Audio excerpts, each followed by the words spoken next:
আসসালামু আলাইকুম রহমতুল্লাহি ওয়া বারাকাতুহু। বন্ধুরা, আমি আপনাদেরকে আজকে একটি মুরগি রেসিপি দেখাবো। সামান্য কিছু গোস্ত আছে, আলু দিয়ে পাক করব।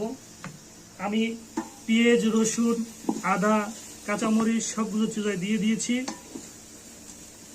এটা কিছুক্ষণ শুকাবে। শুকানোর পরে আমি তেলটা দিব, তাহলে আমার তাড়াতাড়ি পেঁয়াজ, রসুন, আদাটা তাড়াতাড়ি ভাজা হয়ে যাবে।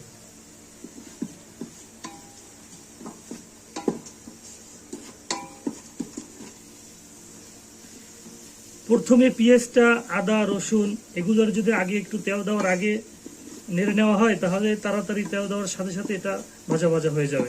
এজন্য আমি আগে একটু নেড়ে নিলাম। এখন আমি তেল দিয়ে দেবো পর্যাপ্ত পরিমাণ, যে যেমন তেল খান। আমি সরিষার তেল দিয়ে দিচ্ছি।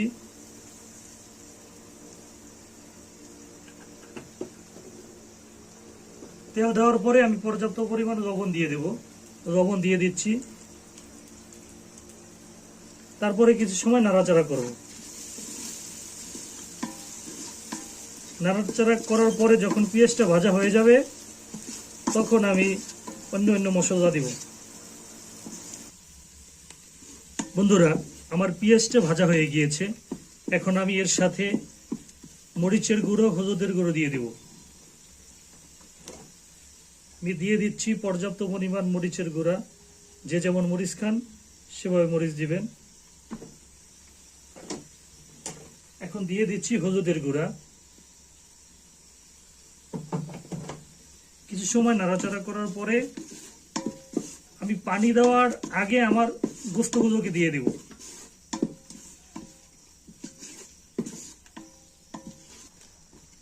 বন্ধুরা, হলুদের গুঁড়ো, মরিচের গুঁড়ো দিয়ে দিলাম।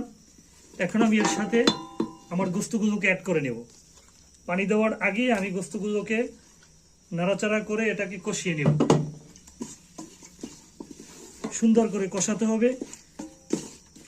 গোস্তের মূল স্বাদই হবে কষানোর ধারা। সেজন্য আমরা কষানোর ক্ষেত্রে সবাই লক্ষ্য করব যাতে সুন্দর করে কষানো হয়। পানি দেওয়ার আগে আমরা এটাকে পর্যাপ্ত পরিমাণ নাড়িয়ে নিব। এরপরে আমরা 2-4-5 মিনিট এরকম রেখে দেব। অনেক সময় কষানোর পরে আমার গোস্তর চেহারাটা দেখেন অনেক সুন্দর দেখা যাচ্ছে। তো পানি দেওয়ার আগে আমার আলু তরকারিটাকে অ্যাড করে নেব। অ্যাড করে এটাকে সুন্দর করে মিক্স করে নেব আমার গোস্তের সাথে আলুটাকে।